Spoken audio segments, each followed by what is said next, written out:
A massive Egyptian-style pyramid looms over a Dutch wilderness. It makes no sense. A thick forest conceals a mystifying out-of-place sphere. It looks like something from a science fiction movie. On the edge of a hillside, a mysterious white lion beckons to the skies. That's big and weird.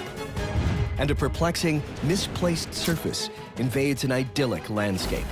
What is this? There's a road to nowhere. Everywhere we look on our planet, there's evidence of the past. In nature, in buildings, in relics. Each holds a mystery that technology now allows us to see from above. What new secrets are revealed? Most human-made objects fit into the landscape they're in. But sometimes they appear out of place, in locales so surprising, they're almost impossible to explain. These misplaced mysteries are perplexing, but sometimes can be solved with a unique view from above. Like here, in this remote area in the Netherlands, outside the village of Austerlitz, where something massive and strangely familiar dominates the landscape. Did I hear that correctly? This is in the Netherlands? How does a pyramid end up in the middle of a Dutch forest? It's like finding Stonehenge in downtown Manhattan, or strolling around Antarctica and seeing the Taj Mahal. It makes no sense. This misplaced monument towers 36 meters high, which includes a 13-meter-tall obelisk on top. That's almost as tall as the Statue of Liberty. It may be 4 times smaller than most pyramids found in Egypt, but there's no mistaking its iconic shape. It's like it was just teleported from ancient Egypt and plonked into modern-day Dutch territory. This pyramid is surrounded by a dense pine forest and is located just 3 kilometers from Austerlitz, a small Dutch village with a big mystery. I live in this area for more than 30 years, and the first time I encountered it here, it was a more or less abandoned heap in the woods. Wow. Okay, so what the heck is a pyramid doing in the middle of nowhere Netherlands? Perhaps the answer lies over 3,000 kilometers away in Egypt, home to the most famous of all these mega monoliths, the Great Pyramids. When you think about Egypt, the first thing that jumps to mind is the iconic Great Pyramid of Giza, located just outside of Cairo. Honestly, it's hard to think of Egypt without thinking of a pyramid. That's just how large these structures loom in the world's perception of ancient Egypt and its culture. Could the ancient pyramids of Egypt be connected to this out-of-place structure in the Netherlands?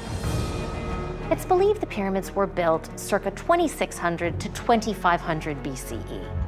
So is there any way that pyramid-building Egyptians could have made it all the way to Northern Europe? In the height of ancient Egypt, there was a whole lot of trading going on. Egyptians imported wine and olive oil from Greece and traded goods like papyrus with other civilizations, such as Mesopotamia. Egyptian goods may have spread far along trade routes. But Egyptian trade was dominated by travel along the Nile. Egyptians directly going so far north by land or by sea was virtually unknown during the time of the pharaohs. In other words, there was 100% no reason for the ancient Egyptians to travel to the area we now know as the Netherlands. What reason would the local people have to build such a grand monument? Is it possible that we're just not aware of some ancient culture in the Netherlands that built pyramids? What do we know about the pyramids? Well, they've been used for rituals to house the body of fallen rulers and to celebrate their rulers' divine power. Interestingly, the Netherlands has a history of royalty, and it's a monarchy that still exists today. Their king is Willem-Alexander. But Willem-Alexander's monarchy only dates back to 1815. Before that, we know the Dutch people were ruled by other European leaders, and even the Vikings. I'm quite certain that no undiscovered cultures or dynasties existed in the Netherlands. Clearly, we need to approach this pyramid from a different angle. The Egyptians may have been the closest pyramid builders to the one near Austerlitz, but ancient pyramids can be found in many other places around the world. In Mexico, Guatemala, Peru, Sudan, and Iraq. The thing that all these pyramids have in common is that they're made of stone. But when you take a closer look at the pyramid in the Netherlands, one thing is obvious. This is not stone. The construction material of this pyramid is completely different from what we have in Egypt. In Egypt, it's rock, granite. This, sand, earth. Could the materials used to build this pyramid provide an answer to why this misplaced monument is here? And perhaps provide a clue as to why it was built and by whom?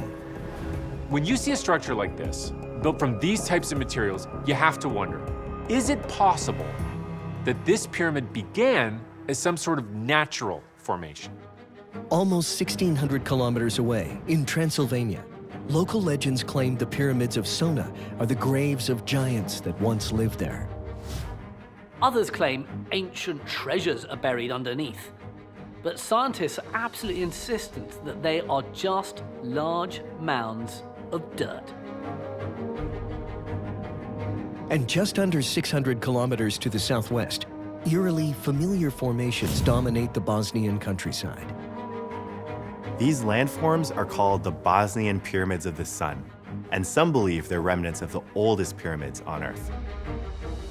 But experts say that those are these natural phenomena called flat irons that take on these very angular shapes. Flat irons, which are typically found in hilly or mountainous areas, are sloping landforms created by the battering forces of wind and water. Millions of years of this erosion shape triangular sides that narrow upwards, giving them a distinct pyramidal shape. Is it possible that the pyramid in the Netherlands is somehow related to this flat iron phenomenon? But the pyramid near Austerlitz is nowhere near a mountainous area. And a closer look at this out-of-place pyramid reveals another startling clue. When we get a better look from above, we see clear evidence of human intervention. Could that be a clue to solving the mysteries of the Austerlitz pyramid? There are a lot of man-made details here. Metal stairs, railings. But what really piques my interest is another distinctive Egyptian structure, the obelisk that tops the pyramid. Egyptian obelisks are four-sided pillars carved from stone. The top of these pillars was fashioned into a point and typically tipped in gold or silver alloy in order to catch the rays of the sun. An homage to the Egyptian sun god Ra. But the obelisk in the Netherlands is constructed very differently. It appears to be made with bricks, and it's not solid. It's hollow in the center, with what appear to be windows on the sides. It's a fake. So, what reason would anyone have to build an earthen pyramid with a phony obelisk in a remote forest in the Netherlands? Based on the view from above, it looks like there's a 360-degree vantage point, so maybe this pyramid was built for stargazing? The very first telescopes were invented in the Netherlands, near Austerlitz in 1608. And within a year, Galileo made improvements, and in 1609, introduced his three-powered telescope. Okay, so can that mean the pyramid near Austerlitz was a place for astronomers to raise their telescopes to the skies? Looking closer at the obelisk, and assuming there's an interior staircase, a telescope could have been carried up to the peak. Or could this view from above have a darker purpose? Who else would need a 360-degree vantage point of the area? When I think about vantage points, I think lookouts. And when I think lookouts, I think military. So who or what would need a site with a vast view of the surrounding area? For centuries, Europe has been racked by war. And crucial to survival during a battle is knowing when and where the enemy is advancing. So could this pyramid be used for defense? Could this be an Egyptian-inspired military lookout? It would certainly make a great lookout. The village of Austerlitz is part of a much larger municipality called Utrecht. The whole area is over 100 square kilometers, which is larger than the city of Paris. But what military forces could be behind this site? Records from the Second World War reveal a clue. The Nazis invaded the Netherlands in May of 1940, and that country was occupied for 5 years. And the invaders made use of this unique high ground. The obelisk was used in the Second World War by the Germans as a lookout post to watch out for the Allies. And you can still see some of the shot holes in the obelisk. But the Nazis weren't the ones who built this. They just found it here. So we're gonna have to look even further back. The final clue lies 200 years in the past, at a time when not the Germans, but the French were the occupying force. The history of the time of what we call the French time, which is 1795 to 1813. In 1804, Napoleon has decided that there should be a large army to combat England. Identified this area as a very good spot to host and train soldiers. French General Auguste de Marmont established an army camp called Le Camp d'Utrecht. In total, 18,000 soldiers were trained in the summer of 1804. But after months of training, the promise of battle was delayed. And then the general of the army, Auguste de Marmont, said, I needed to have something for my soldiers to do. Marmont made them build a monument out of earth that was inspired by the Great Pyramid of Giza. He had seen it just 6 years earlier, in 1798, during Napoleon's Egyptian campaign. It took 27 days of back-breaking labor for the soldiers to build the pyramid, and another 5 to build a wooden obelisk at the peak. So although it wasn't the Egyptians that built the pyramid near Austerlitz, it was made by European hands, inspired by the monument of Giza. Marmont chose to name the pyramid Mont Marmont. In 1806, after Napoleon had defeated the Russians and Austrians, the pyramid was renamed the Pyramid of Austerlitz. But the monument soon faced problems. Weathering over the years began to eat away at Marmont's pyramid. In 1894, the local mayor had to replace the wooden obelisk with a more resilient material, stone. The first time I saw this monument, I had no clue what it is. And it was deteriorated heap in the woods. Only years later, I found out its real meaning, its real origin and history. And before its 200th anniversary in 2004, the entire pyramid was restored. The anniversary celebration united people from all over Utrecht, because nothing says party like an appropriated structure built by the hard labor of bored soldiers. And the work here continues. The maintenance of this pyramid requires constant attention in order not to get it deteriorating. And it's this ongoing dedication that keeps this unexpected and misplaced monument to Dutch history alive. It just goes to show you that things aren't always what they seem.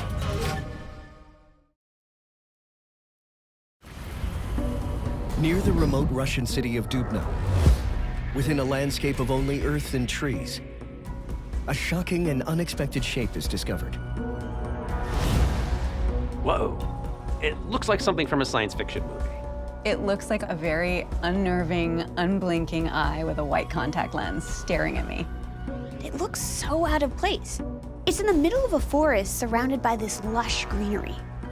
The construction is impressive. It's quite beautiful.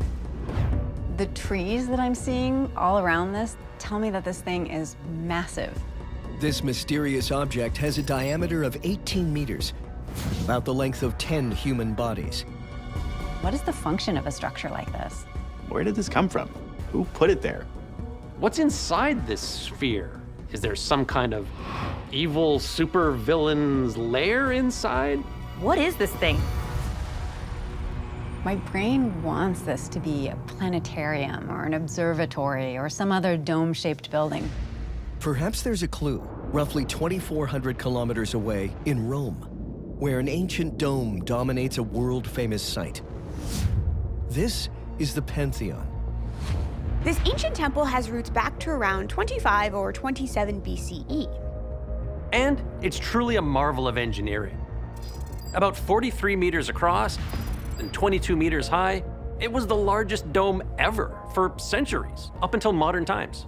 Though the Pantheon Dome is over twice as wide as the Mystery Sphere in Russia, from above they look really similar, right down to the hole in the top. So could they be connected? Is this some kind of religious site built centuries in the past? But a closer look from above reveals this isn't simply a domed roof. This is a sphere. It looks totally out of place. What is it and why is it there?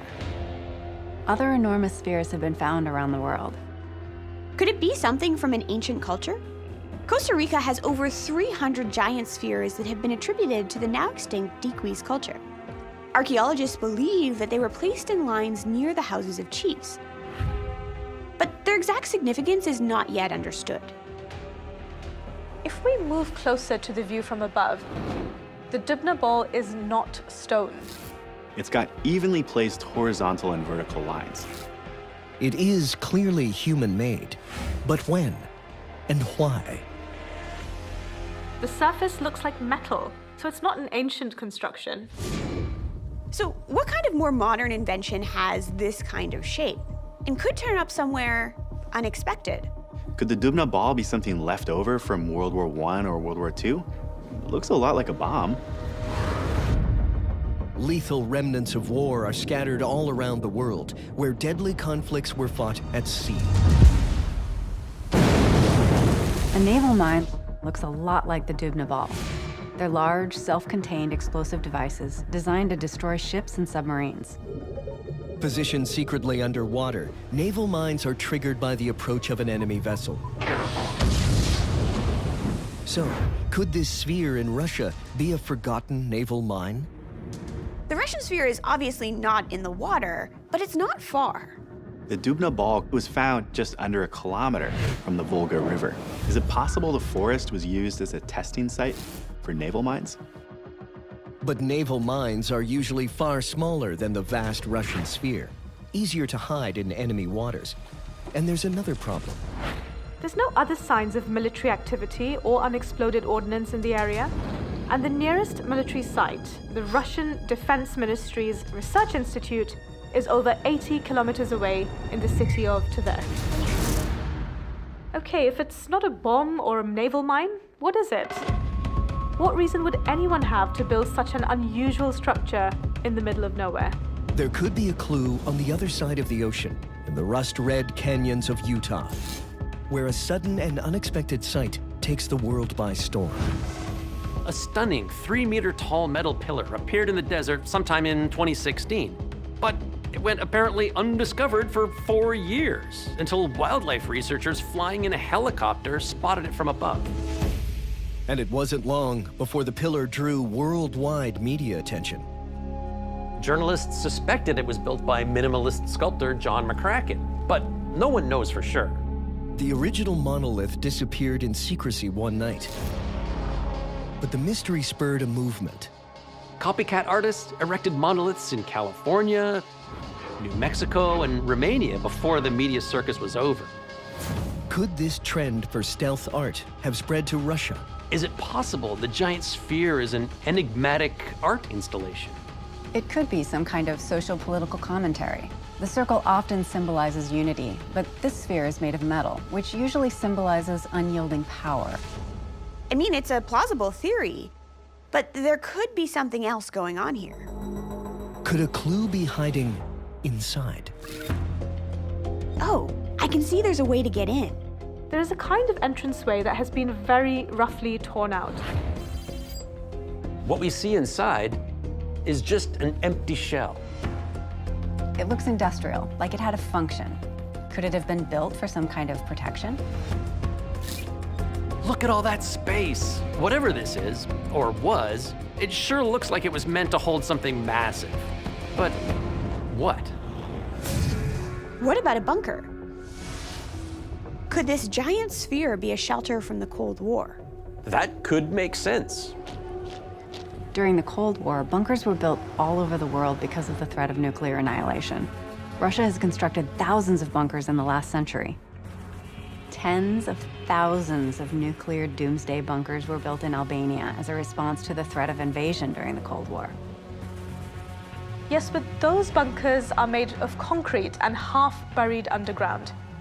In contrast, the forest sphere appears to be made of metal and has a large hole at its top. It may make good protection from bad weather, but it would do nothing to prevent nuclear radiation. Maybe that's it. Was the Dubna ball originally built to protect something from the elements? A final hint lies over 2,400 kilometers away, in England, where an RAF base is scattered with similar, seemingly out-of-place spheres. This is Royal Air Force Base Menwith Hill, one of the most secretive places in the UK, with links to both the British intelligence and the American National Security Agency. Basically, spying. And those golf ball shapes lying around are actually hiding a key tool, radar equipment. These are called radomes and are in use all around the world. A radome shell is a structure built to protect radio and radar equipment from extreme weather. Those radome shelters are almost exactly the same shape and design as the Dubna ball. But if this is a radome, where is the radar that's supposed to be inside? And how the heck did it get here? Local accounts uncover the unexpected.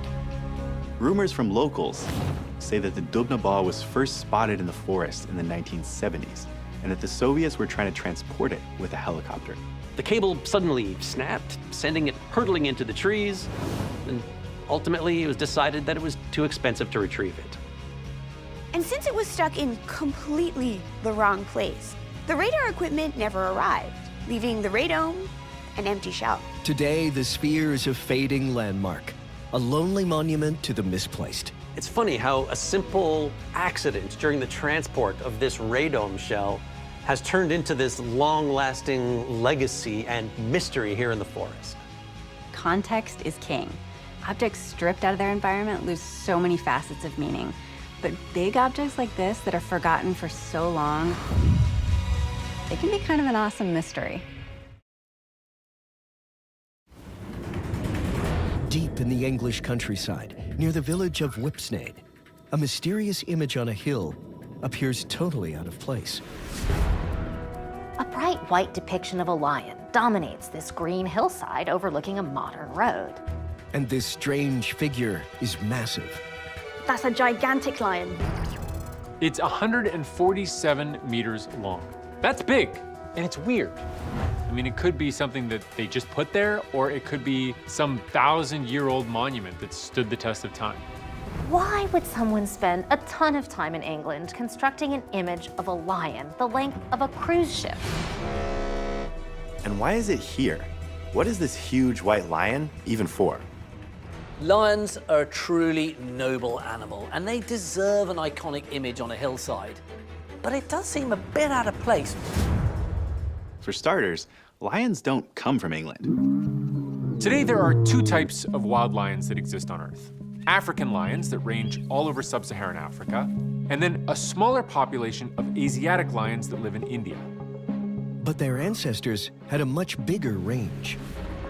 What's not well known is that lions also spread into other continents. When sea levels dropped thanks to expanding sea ice, routes opened up for ancient lions to spread across the world.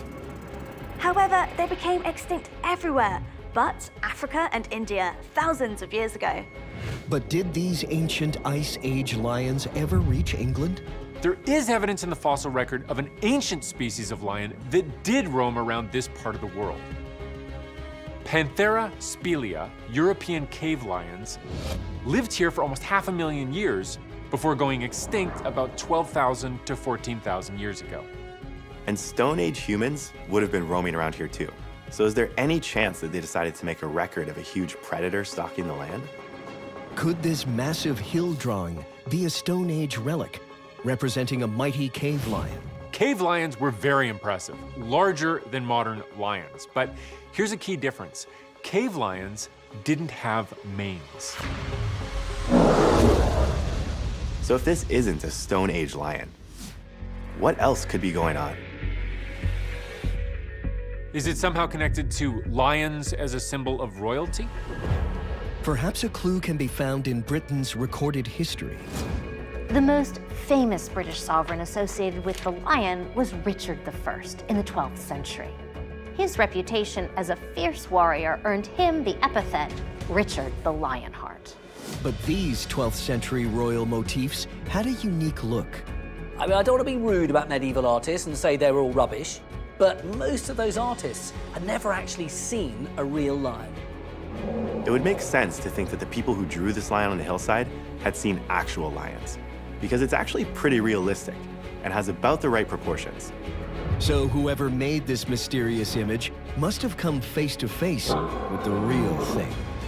The fact that it's a lion, an exotic, non-native animal, is the tip-off that this lion can't be quite so old. When were modern African lions, the ones with the big, beautiful manes, introduced to England? The first actual lions to arrive in England were actually in the 13th century, and that's when Roman Emperor Frederick II gave 3 lions to King Henry III when Frederick married Henry's sister Isabella. And the symbol grew in popularity. In the late 16th century, an artist depicted a lion on a royal shield, and it became the first known occurrence of a lion on the royal arms of England. Since then, many English sovereigns have used the lion motif for their coats of arms, for their armor, and even in churches. So historical evidence makes it clear that the cruise ship-sized white lion on the hill near Whipsnade village was created after the 13th century. Who or what could be behind this hillside lion? And why did they build such a grand monument here? To understand its origin, we need to figure out when the White Lion was built. There may be a clue in the material used to make this out-of-place lion. If you look at it closer in the view from above, it does look like the white color is created from chalk. Chalk is a natural limestone that exists throughout the English landscape. And there are some famous locations where it's been turned into art, known as hill figures. That's a type of geoglyph that is really quite common in England. They're made by carving into a hillside and exposing the white chalk underneath. These figures span a huge range of time. The oldest is the Uffington White Horse, which is over 3,000 years old. And one of the youngest is the 20th century Bulford Kiwi. The Bulford Kiwi was made by homesick soldiers stationed at a camp as they waited for transport back home to New Zealand after the Second World War. And one of these figures has a link to British royalty.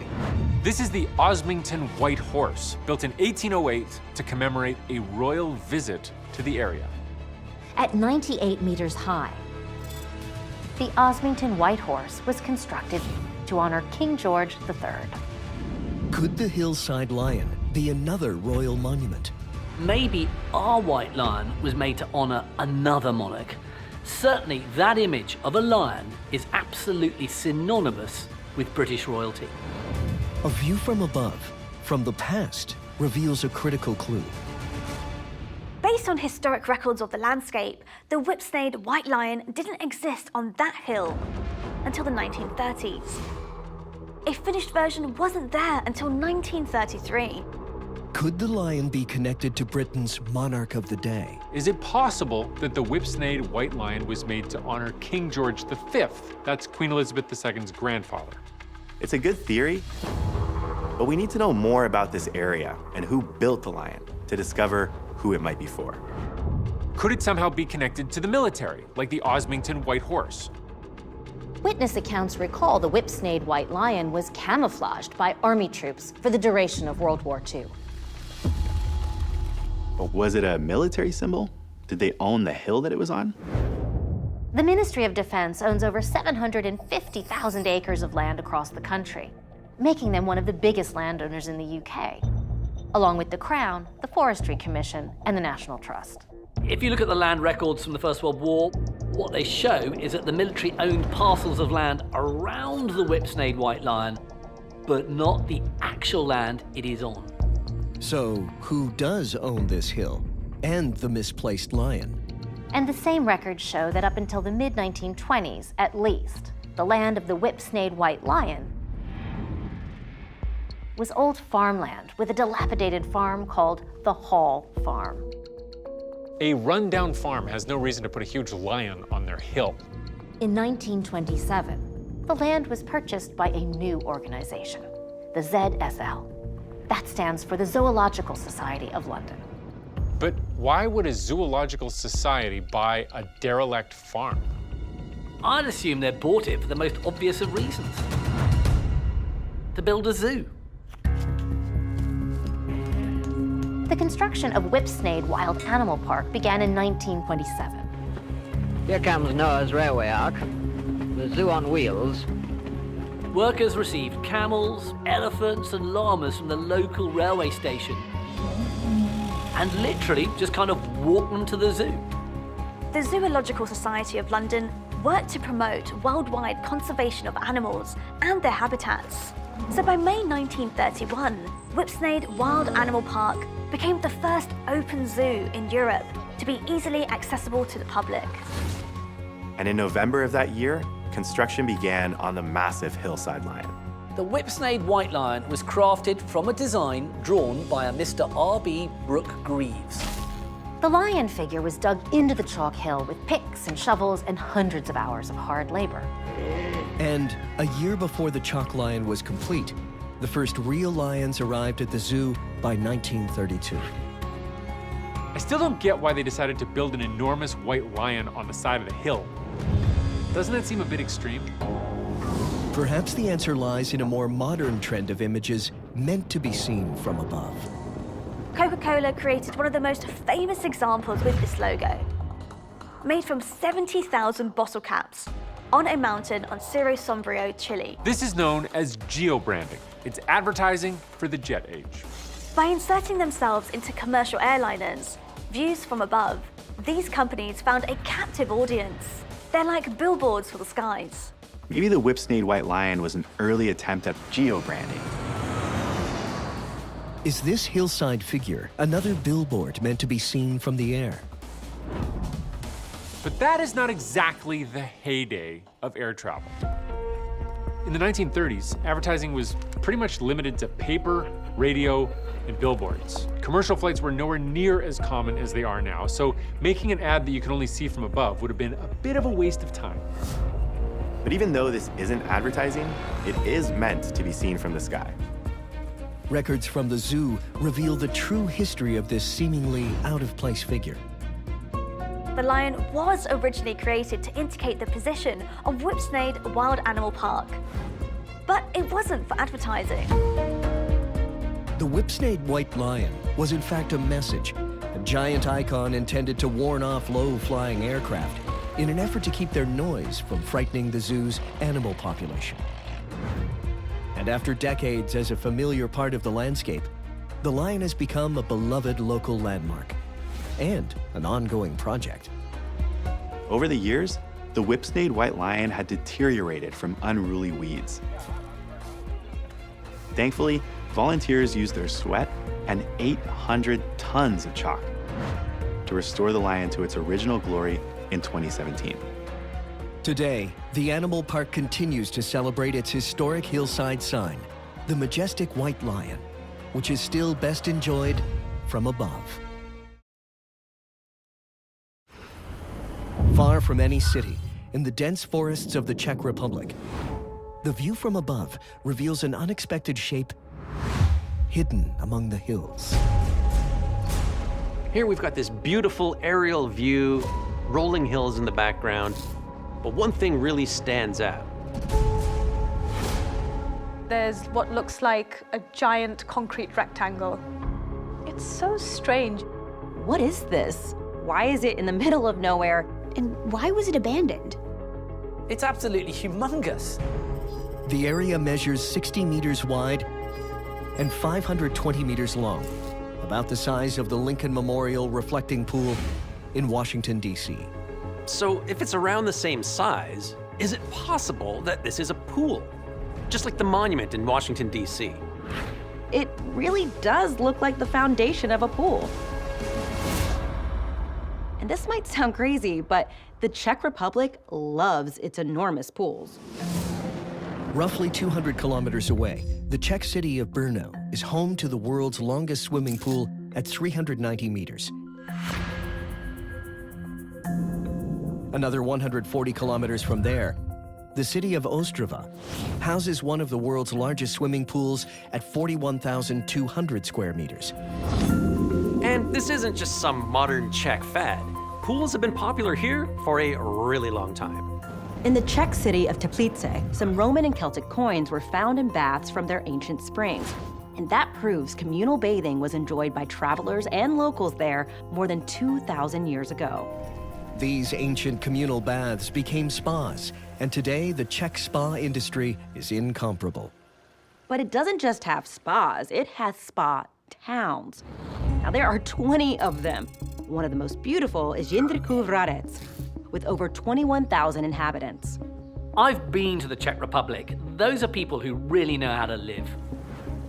Is it possible that this site is the remains of an ancient communal bath? Or something a bit more recent that was never finished? But if this was a spa, ancient or modern, it needs access to something crucial: a mammoth amount of water. Not a problem, it's very close to freshwater wells. Spanice, Dromatova, and Baranka are all 1.5 kilometers away, or less. So could this actually be the site of an enormous pool and/or spa? I like the idea, but there is a problem with that theory. If this is the foundation of an ancient or contemporary bath, there would have to be plumbing built in at the base. And I don't see any sign of that. So what else would leave a footprint this huge in an immense forest? There may be a clue just under 70 kilometers away, in the mountains of Bohemia, where an ancient castle makes a familiar outline in the forest. This is Cashperk Castle. It was built in 1356 to control nearby gold mines and trade routes, and to defend the border. From above, its oblong shape seems familiar. It has a similar long, thin shape, and like our mysterious stone surface, it's surrounded by forest. And this isn't the only ancient fortification in the Czech Republic. There are over 2,000, more than any other country in Europe, with many in different states of ruin. Could the stone surface be what's left of an ancient castle besieged by war? That location does make sense, but it's hard to imagine a castle would get so completely annihilated that people would have had to literally walk away with bits of the walls and the roof. But a closer look from above reveals another potential clue. We can see circular marks on the stones that look like they were left by wheels. What could have been driving on this remote surface in the middle of nowhere, and why? Could there be a clue in the location itself? I mean, what kind of vehicles would you expect to find in a dense forest? Perhaps those marks are from logging trucks? Forestry makes up a third of Czech Republic's main industries, and over 30 million cubic meters of trees were felled in 2019. Could this be a central hub where they cut and stored trees and parked logging trucks? Logging has been drastically reduced since the global bark beetle infestation. So it could explain why the site seems abandoned, but there are no signs of logging structures, equipment, or even logs. So I'm not convinced. To me, those circular marks look like they were made by cars. To make lines like that, it would mean having a lot of fun in your car. But why would drivers be making donuts in the boonies? There may be a clue on the other side of the world, where a misplaced shape rises up from the jungle. This is known as the Viaduct Petrobras, and it's massive. It's 300 meters long, and it's got this massive concrete foundation, it's got tunnels, retaining walls, and it rises 40 meters above the ground. But what turned this concrete behemoth into a road to nowhere? The viaduct stands as a testament to bad government planning. In the 1950s, Brazil began building a major coastal highway. But one crucial connection between Rio de Janeiro and Sao Paulo had a major obstacle: the jungle. In the 1970s, they decided that rather going around or through, they would try going over the jungle, building over an existing path used by the oil and gas company Petrobras. But the plans were altered last minute. very last minute. The highway today links up via a coastal road, and the viaduct was just left behind. Now it sits forever alone in the South American jungle. So, is the misplaced surface in the Czech Republic simply part of a long-abandoned construction project? Could this be the beginning of a highway, and the marks were made by the trucks building it? The Czech Republic started building highways around 1935, and they were made out of poured concrete. And what we are looking at are likely concrete slabs, not huge sections of poured concrete. So I'm pretty sure that this was not meant to be a highway. So, if it's not an abandoned road, what is it? And what kind of vehicles were driving around on it? A final clue may lie almost 700 kilometers away in Russia, where the view from above uncovers a familiar pattern. This is the Baltijsk Air Base, and you can clearly see from the satellite the pattern of concrete blocks. This stretch of concrete is 2 kilometers long, almost 4 times longer than the site in the Czech Republic. But otherwise, it looks near identical. So what is this strange and seemingly misplaced shape? Its history dates back to the 1930s and the rise of the Nazis. Built for the Luftwaffe, this site rarely saw battle during World War II, but was crucial in the evacuation of East Prussia in 1945. When the Nazis lost power, the Soviet Red Army took over the base, and it eventually closed in the 1990s as the Soviet Union collapsed. Could this abandoned Nazi runway be connected to the site in the Czech Republic? Can we find any other clues nearby? A wider view from above reveals more evidence. There are bunkers all over the place, military bunkers. It's been confirmed that the nearby bunkers were built during the Second World War. Perhaps the runway was as well. The answer to this mystery lies in the history of this area during the war and the occupation by the Nazis. Between 1939 and 1945, Nazi occupation took control over the area. And naturally, they needed a place for the Luftwaffe to land.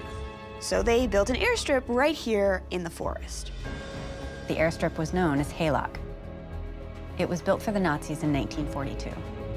Sources say that the spot was chosen because the hills and trees provided good cover for reconnaissance, and small planes could courier supplies, weapons, and people while avoiding detection. The construction took place in absolute secrecy.